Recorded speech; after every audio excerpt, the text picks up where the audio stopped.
71-year-old New York City man William Figueroa died of a heart attack in his Bronx apartment on December the 5th of 2023. Felix Cond, a staff investigator in the Bronx Public Administrator's Office, was dispatched to the address 10 days later. He was responsible for tallying the assets of those who died alone and without a will, and to then bring them to the PA. Figueroa's 3-camera motion-sensitive surveillance system remained active in the wake of his passing. It recorded Cond entering the one-bedroom apartment, ransacking it, and pocketing cash as well as jewelry, instead of placing the items in clear bags, as dictated by procedure. The footage was uploaded to Figueroa's phone, where it was discovered by his niece, Elizabeth Ayala. She reported 62-year-old Cond to Bronx Public Administrator Matilda Sanchez. Cond promptly resigned in the incident's aftermath, but defended his actions in a phone interview with the New York Post, saying nothing was taken. There were just no plastic bags at that moment. Sanchez maintained that the items were eventually logged into her office's tracking system and that it had been a procedural error on Cond's part. Ayala, however, suspected that the officer had taken much more than the $492 in cash, chain, and ring to which he'd admitted. Ayala believed that her uncle had thousands in cash meant to pay for his burial and other expenses. Regarding Cond's actions, the woman told the New York Post, "What a corrupt world we live in. That man took an oath to go into somebody's apartment and do right by this person." Number 8. Steve Hortz. Orange County Sheriff's Department Deputy Steve Hortz performed a welfare check at a home in Yorba Linda, California. On August the 19th of 2020, he found a dead woman inside the residence. Hortz rifled through her possessions and stole 3 of her credit cards, which he subsequently used to make unauthorized online purchases amounting to thousands of dollars. Most of the payments, however, didn't go through. A month prior, Hortz had stolen from another deceased resident that he'd come upon while on the job.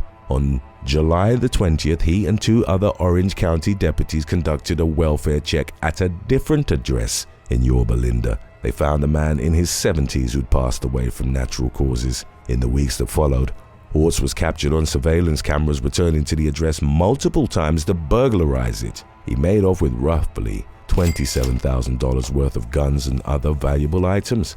At least one of the thefts was carried out while the deputy was on duty and clad in his official attire. He was discovered after a legal representative handling the man's estate contacted the authorities. Hortz was already charged for the July theft when the August incident came to light. The 2 cases in which he'd stolen from the dead resulted in nearly a dozen felony charges. Sheriff Don Barnes said of the disgraced deputy during a press conference, "He's embarrassed this profession, he's embarrassed this organization, and he's embarrassed the almost 4,000 members who do good work every day." In February of 2022, Hortz pleaded guilty to 1 count each of felony second-degree burglary, felony grand theft of a firearm, misdemeanor burglary, misdemeanor identity theft, and misdemeanor grand theft by embezzlement. He was handed a 4-month custodial sentence.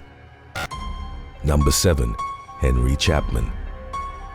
On March the 14th of 2024, Moncret Tyree Moon was pulled over for speeding in Charlotte, North Carolina. Law enforcement had discovered that 29-year-old Moon had an outstanding warrant for a weapons charge and took him into custody. Charlotte-Mecklenburg Police Department officer Henry Chapman searched Moon and found that he had over $7,900 in cash on him. The suspect asked the officer to hand the money to a passenger in his girlfriend's Mercedes SUV, but Chapman reportedly said, "The money stays with the suspect just in case any of it turns up missing because we have rules." He also refused to give it to Moon's girlfriend when she arrived at the scene. The cash remained in Chapman's possession during Moon's transfer to the University City Division Team office. Upon arrival, the man's money was counted, but he reported that some of it was missing. Chapman was sitting in his police vehicle when Moon heard a rubber band snap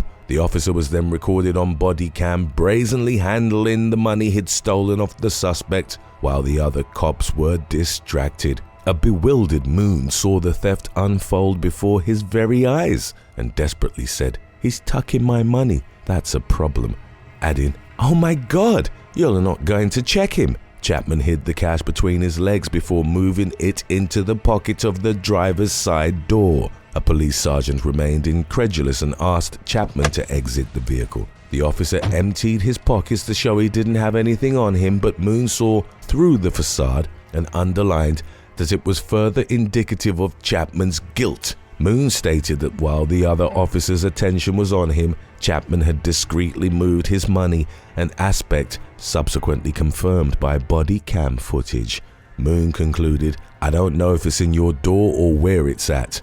When the door pocket was searched by Chapman's sergeant, a wad of cash was found. Caught red-handed, Chapman said, "That ain't my money," to which Moon replied, "That's my money. I've seen you take it," adding that if he was right, the sum should be close to $1,000. It was $900. Chapman was recorded on body cam as he was relieved of his service weapon and placed under arrest for embezzlement. He admitted taking the money and apologized to his colleagues. The day after the incident, he resigned from his position with Charlotte Police. Number 6. Kevin Yang. Leading up to the fall of 2011, officers at Deer Park Police Station near Houston, Texas, were constantly complaining that their food products and drinks were going missing from the communal fridge. Among the items that had mysteriously vanished were 60 pounds of deer sausage. Chief Greg Grigg decided to put together a sting operation using in-house resources. In November, he mounted a hidden camera in the ceiling and oriented it towards the fridge. The device recorded Officer Kevin Yang repeatedly taking food, energy drinks, and other beverages clearly labeled with other officers' initials. He did so on 4 separate occasions between November the 19th and the 27th. Yang, who had an exemplary record during his 3 years on the force, was confronted with the video evidence.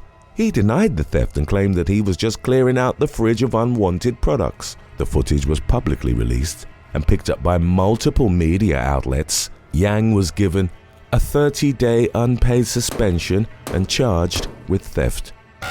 Number 5. Jor Abah Diaz. When he was in his late teens, Jor Abah Diaz moved to the US from the Dominican Republic and soon joined the NYP. In the mid-2000s, he was assigned to a transit division located within the 44th Precinct in the Bronx. A few years into the job, the man joined a crew of violent robbers who primarily targeted drug dealers. Abah Diaz personally took part in some of the robberies, while in his NYPD uniform and carrying his department-issued firearm badge and handcuffs. He used his status as an officer to gain access to the dealers' homes. Abah Diaz and his accomplices then held the victims at gunpoint and handcuffed them. The dealers and their families were pressured with the threat of arrest to hand over money and drugs. If that approach failed, they were allegedly tortured. The crew's criminal activity proved incredibly lucrative as they raked in millions of dollars and copious quantities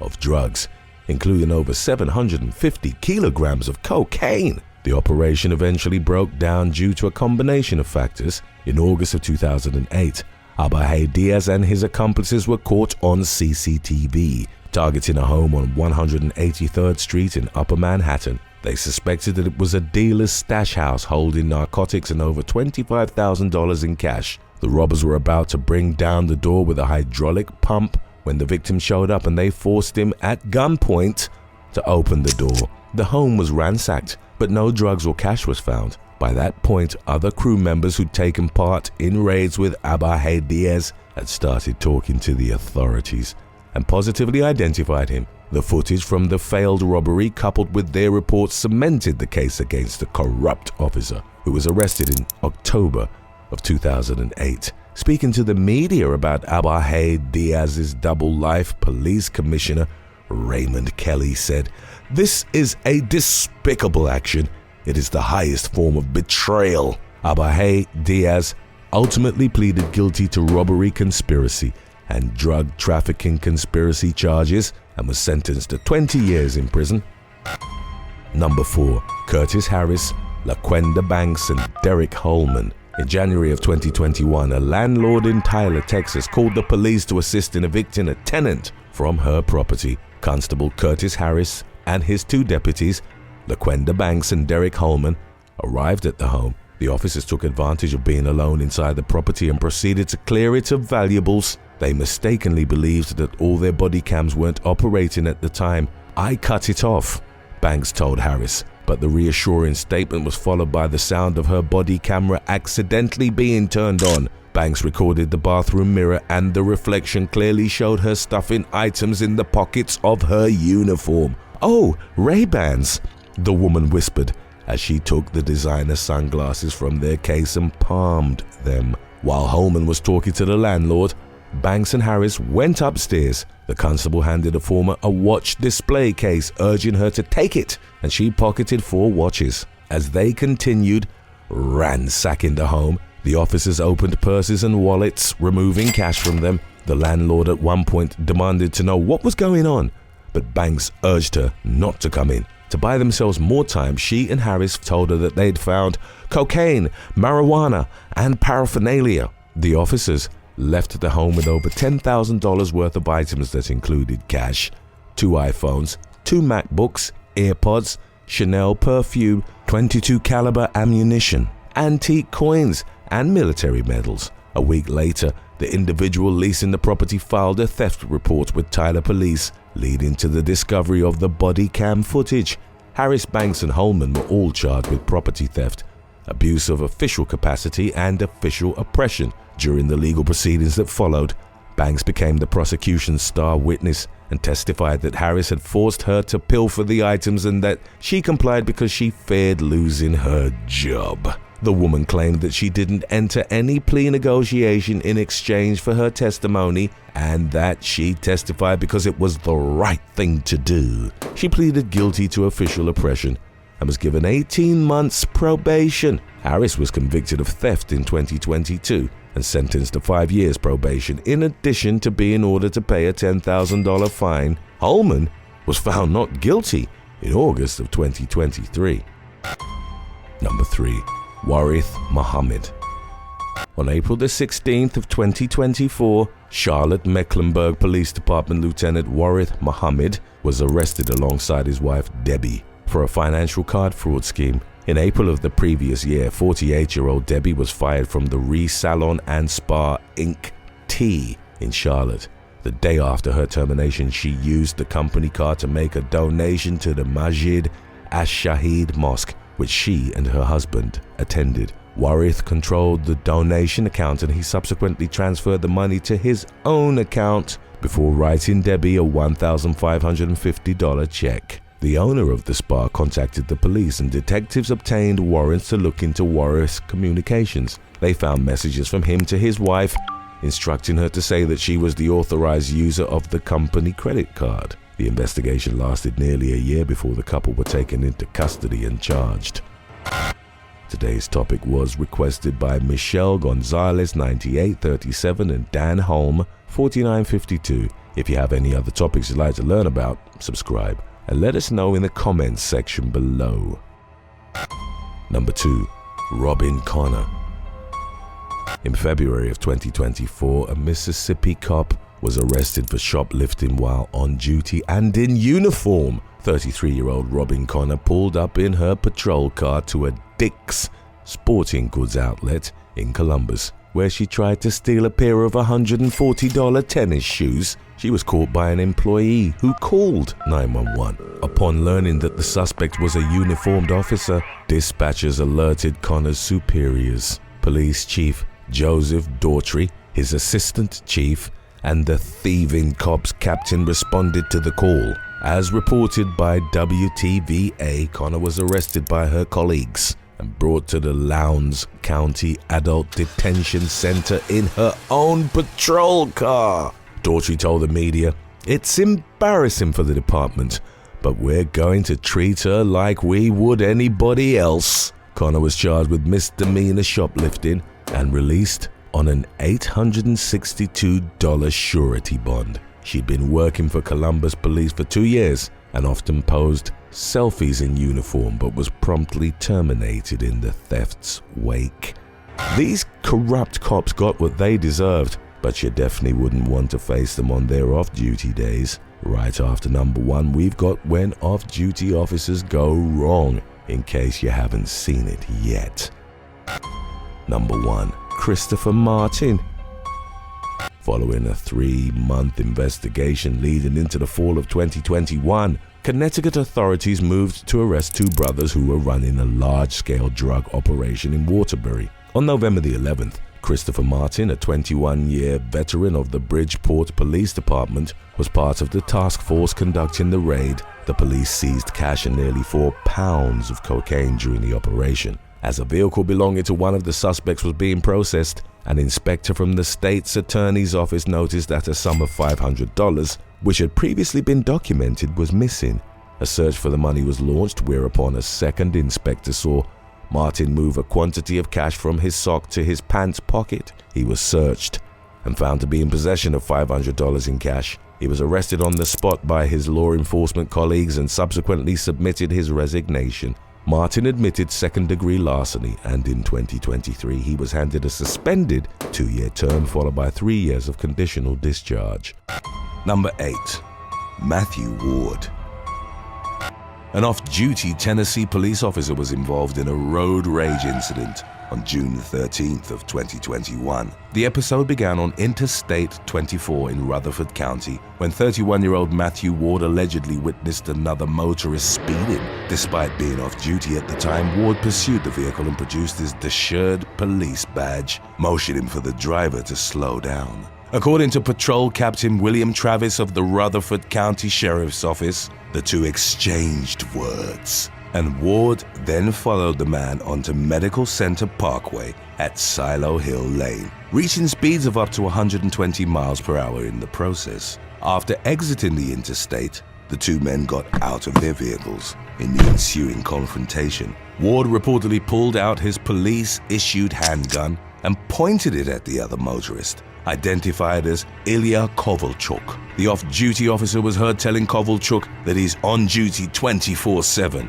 before ordering him to get on the ground. A group of onlookers who recorded the altercation with their cell phones subsequently called 911. Patrol Captain Travis was called to the scene, whereupon he placed Ward under arrest for aggravated assault. He was booked at the Rutherford County Adult Detention Center before being released on a $5,000 bond. In the immediate wake of the road rage incident, Ward was suspended from the deterred police department without pay. However, the man who'd only been a police officer for a few months before his arrest ultimately resigned from his post a couple days later. Number 7. Cecilia Williams. On the morning of October the 9th of 2020, the police in Montgomery, Alabama, were called to the 100 block of East Salem Drive for a report of domestic violence. Upon their arrival, law enforcement learned that the individual accused of violence was off-duty Montgomery officer Cecilia Williams, aged 24. According to official documents on the incident, McWilliams had gotten into her boyfriend's car and rammed it into her own Jeep Patriot, while the couple's 10-month-old child was inside. The collision caused considerable damage to the bumper, hood, and headlights of the man's vehicle. Following the crash, McWilliams reportedly got out of the car and struck the victim with a baseball bat. He grabbed the off-duty officer's arm to keep her from swinging, at which point she sank her teeth into the left side of his chest. McWilliams subsequently got back into her boyfriend's vehicle, collided with the Jeep for a second time, then fled the scene. She was taken into custody that afternoon on charges of domestic violence, criminal mischief, assault, and reckless endangerment. In the aftermath of her arrest, McWilliams was relieved of duty and placed on administrative leave, pending further investigations. Number 6. Adrien Scott Oars. The police in Cincinnati, Ohio, were notified of what was described as an active shooter situation. In the early morning hours of July the 30th of 2016, the incident had begun more than 100 miles northwest in Indianapolis, where local police were called to the scene of a domestic violence complaint. Upon their arrival, law enforcement learned that an unidentified woman had allegedly been harmed by her estranged husband, 42-year-old Adrien Scott Ors. The latter, an 18-year veteran of the Indianapolis police force, had left the scene before officers arrived, but returned a short time later and opened fire on his colleagues. The police returned fire, but Ors subsequently fled the scene and made his way to Cincinnati. During the drive over, the off-duty officer made a number of phone calls, including one to his mother in which he threatened to end his own life. Shortly after midnight, Ors was located on the Brent Spence Bridge with a Glock Model 27 in his car. Traffic on the bridge was stopped for more than an hour while the Cincinnati police SWAT team was locked in a standoff with the suspect. Ors was ultimately taken into custody on a charge of attempted murder in connection to the non-fatal shooting of an Indianapolis detective. In March of 2018, a few months after his employment with the Indianapolis Metropolitan Police Department was terminated, Ors was sentenced to 12 years in prison, followed by 1 year in community corrections. Number 5. Pierre Tyler. 29-year-old mother of two, Andris Wofford, was found dead inside her Chicago apartment on the morning of December the 6th of 2021, after police were asked to perform a welfare check on her. Upon reviewing surveillance footage, investigators learned that at about 9 p.m. the previous night, Wofford's boyfriend, Pierre Tyler, had exited her apartment with a firearm holstered on his back. The man, a 5-year veteran of the Chicago police force, provided his colleagues with an alibi, claiming to have been leaving Wofford's apartment to meet with a confidential informant. However, Tyler's partners indicated that it would be highly unusual and against police protocol to meet with an informant alone and in one's personal vehicle. When interviewing the victim's neighbors, detectives learned that the couple had gotten into a loud argument that night that culminated with a loud, muffled bang, after which the yelling ceased. It was also determined that the shell casings found at the crime scene matched those found in the officer's gun range bag. Tyler was thus taken into custody on suspicion of murdering his girlfriend. It subsequently emerged that Wofford had confronted the off-duty officer about claims that he'd had a child with another woman, which led to the altercation that ultimately turned deadly. The man was denied bail while being held in Cook County Jail on a charge of first-degree murder. Number 4. Eric Welch. In 2022, officers from the Arlington County Police Department in Virginia opened up a narcotics investigation after learning that an individual was selling cocaine in the area. Detectives ultimately identified 33-year-old Eric Welch, a Pentagon Force Protection Agency police officer, as a suspect in the case. Welch was subsequently observed purchasing narcotics for the purpose of distribution and was thus taken into custody in the 1300 block of South Scott Street on October the 28th. For the illicit drug operation he was running while off duty, the federal officer faced charges of possession with intent to distribute a controlled substance and possession with intent to distribute a controlled substance while armed. Authorities obtained a search warrant for Welch's home, inside of which they recovered more narcotics as well as guns. He was booked into the Arlington County Detention Center and held without bond. Number 3. Stephanie Carabajal.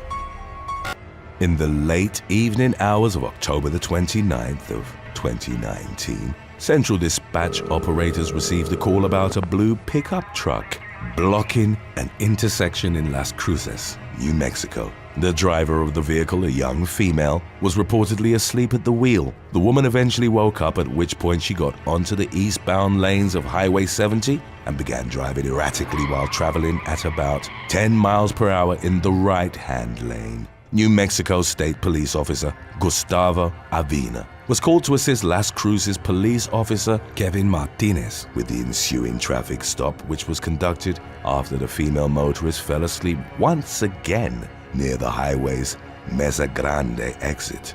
Officer Martinez noted that the engine was still running when he approached the vehicle, which smelled strongly of alcohol. He reportedly recognized the driver as Stephanie Carabajal, a fellow Las Cruces police officer. When the 26-year-old woman woke up again, she was slurring her speech. Her eyes were bloodshot and watery, and she too emitted a strong odor of alcohol. She allegedly told the officers that she was parked on the road because the driver of the vehicle had gotten out and left, but she couldn't remember who it was. Carabajal refused the breathalyzer test before being taken to a Doña Ana County Detention Center on a charge of aggravated DUI. She was subsequently placed on administrative leave before eventually being terminated from the force. In May of 2021, nearly 600 days after her arrest, it was reported that the charges levied against Carabajal had been dismissed by a judge, who cited violations of her right to a speedy trial.